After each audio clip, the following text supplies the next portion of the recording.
everybody. Welcome back to Nick Knarf, their show that is beating up all the airwaves and beating them down and grinding them into a pulp. But unfortunately, we're still here. Anyway, glad to have you with us. He's such a poet. Aren't I? Thanks so much for being here with us today for another episode.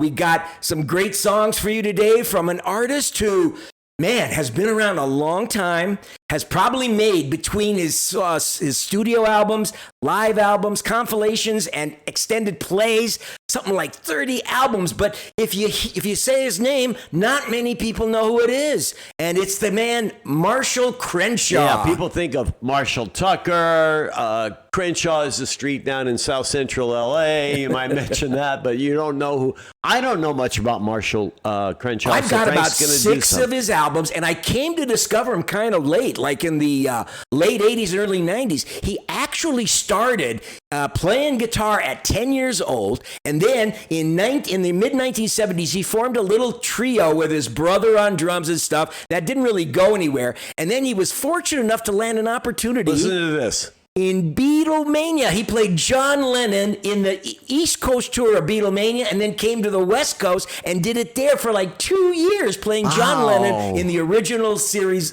touring company of Beatlemania. And then anyway, he made his first album, this one you see over here over my shoulders, self-titled Marshall Crenshaw, came out in 1982 and had a couple of really nice hits. And one of them is the song we're going to play for you now called Someday Someway, which is a really wonderful song. Even Nick knew that one. I was surprised because he didn't know the other song I played. I said, what do you want to do? Either you want to do Girls, Girls, or do you want to do Someday Someway? I know that one. Yeah. So anyway, we're going to play the song Someday Someway from his self-titled initial album. And then the second album we're going to play from is an album like his fifth or sixth that was made like 14 years later called Miracle of Science. It is an outstanding album. In fact, Marshall Crenshaw is really a terrific musician and songwriter. He plays kind of a rockabilly, rock and roll, jazz and blues, pop. I mean, he's hard to describe, but he's got a distinctive voice and he's got catchy songs. So we're really looking forward to sharing these with you.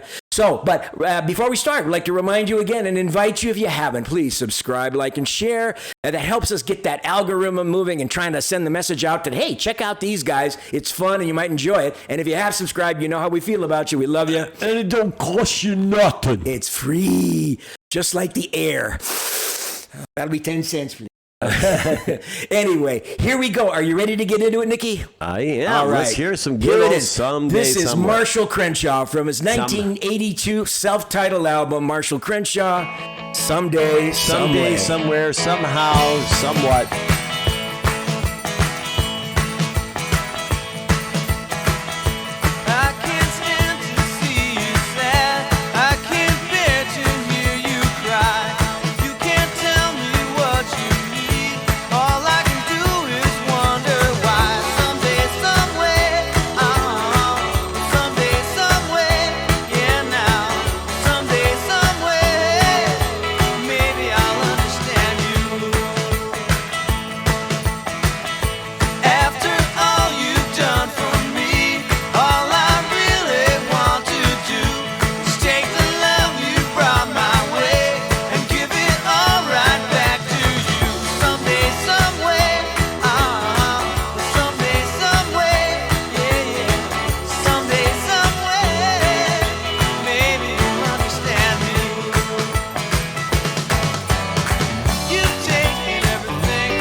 Now, if this isn't the American version of the British invasion, what is? And you know what it reminds me of?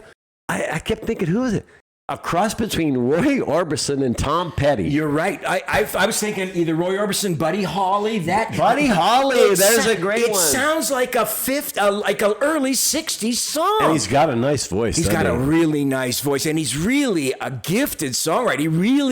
He really latches onto that pop idiom and really creates no crazy lead guitar there, no nothing keyboard at all. in the background, just basic rock and roll that he emphasizes or he embellishes just with his voice. It's wonderful pop music, this one, and definitely a Roy Orbison style voice. You're definitely right. I mean, it's really there. It's really a throwback kind of a sound. It really is a throwback sound. Now, if you listen to this next song, it's going to be a more contemporary sound. It's going to be a lot fuller, a lot more. And you're saying this is like 95, right? 96. So we're talking about 14 years later that this album came out. It's a terrific album. If you've never heard "Miracle of Science," and at this point, he's in his 40s. He's like early 40s. Another thing I want to mention is that Marshall Tucker has done some... No, not Tucker. Marshall Crenshaw. Marshall Crenshaw. I'm sorry.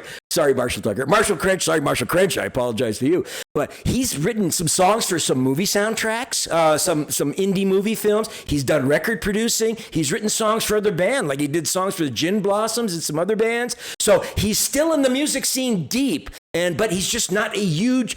well-known superstar to a lot of people. You know what I was thinking too? I can't help it. That Thing You Do is one of my favorite all-time movies. And this song they could have decided to call the movie Someday, Somewhere and use this song because it was just so catchy. It really does have a throwback sound. It's a wonderful song. Hope you enjoyed it. Leave us a comment. Let us know what you think. Now, I've got to take a pause here to change the CD to play this next one for you, but we'll be back in just a second with our second selection from Marshall Crenshaw. Come back. Don't leave. Don't leave. We'll be right back.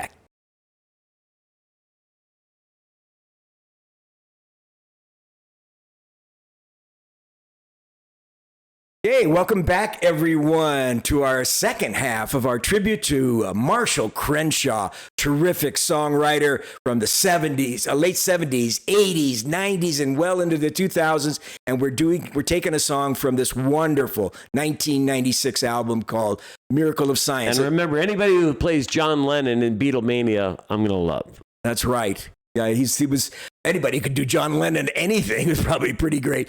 Anyway, this is a song I just played, Nick a little while ago. I said, well, which of these songs do you like the most, Nick? And we both kind of agreed that the first one we played is the one we want. It's called Starless Summer Sky. Really good. It's a beautiful song. So here we go. Marshall Crenshaw, Starless Summer Sky.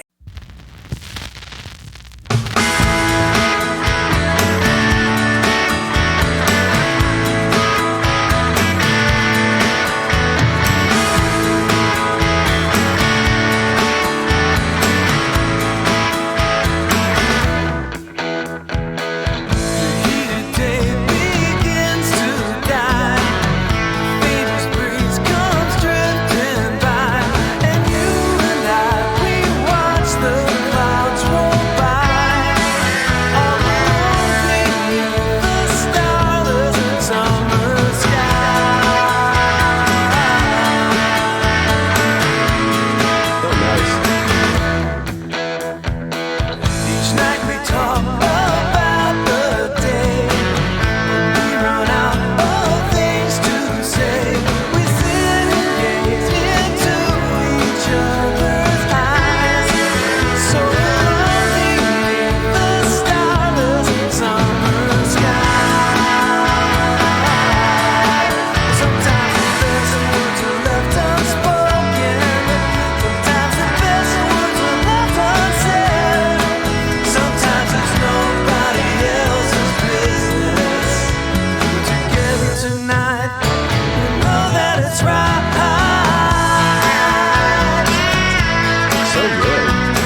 guy should be writing soundtracks for Hallmark movies.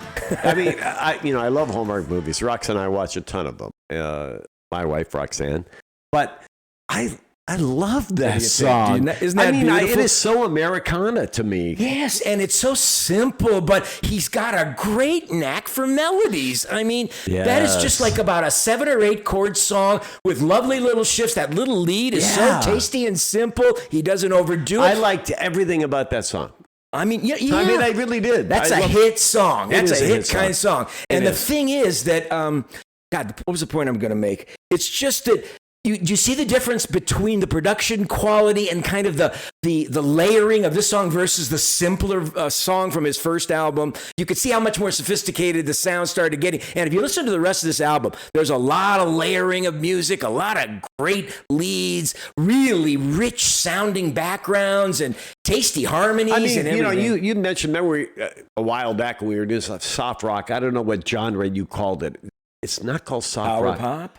Power pop. He almost could be power pop, but it's better. It's better than power pop. It's soft rock, but his melodies are just so tasty.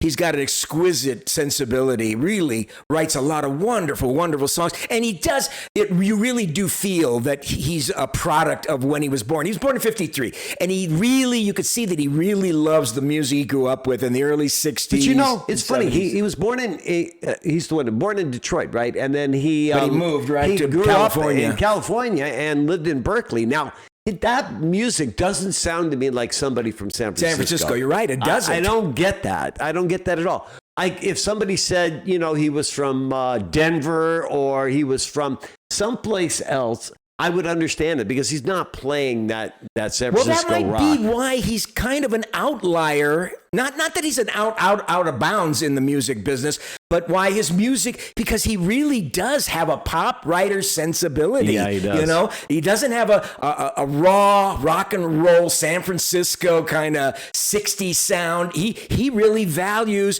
melody and songwriting and lyrics and making a song come full circle through its sound and its beautiful musicality. And since he didn't really start his career till the early 80s, he was obviously very influenced by, number one, the British invasion. Yep. And then all those bands we talked about earlier, the Rascals and the Guess Who and all those, you can just see that. Yeah, you can feel that in his songs. You can hear the melodies in his song. He does have a 60s sensibility that he really upgraded and created an 80s sound and a 90s sound out of his 60s sensibility. And I hate to admit it, I know nothing about this guy. Frank, other than what Frank has played for me, although somewhere, whatever it's called. Someday, someway. Someday, somewhere. I always feel like I'm somewhere over the rainbow.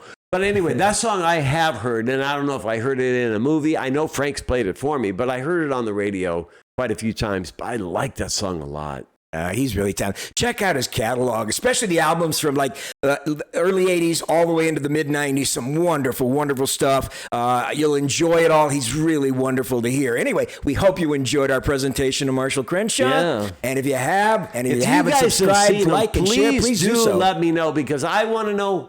Were you guys really into this guy? And I mean, where was I? I mean, I just did not know who he was. I mentioned this to my buddy Kermit in Iowa, and I said, Marshall Crenshaw. Oh yeah, Marshall Crenshaw. It's like he's one of those names like Lee Michaels or, who made an impact for a while but never got big. Only Marshall Crenshaw kept making a name for himself in the biz and was doing other albums, stuff. 30 albums. 30 different kinds of live compilation studios, and he's done producing and other stuff. So he's a bigger force in music than we think, but when you hear his name, a lot of people don't know who he is. So. Yeah. Hats off to you, Mr. Crenshaw. You really enjoy your stuff. That's right. Really enjoyed your music, and thanks for joining us today on another episode of Nick and Knarf, and we'll look forward to seeing you next time. Ciao, everybody. Ciao, babies. Bye-bye.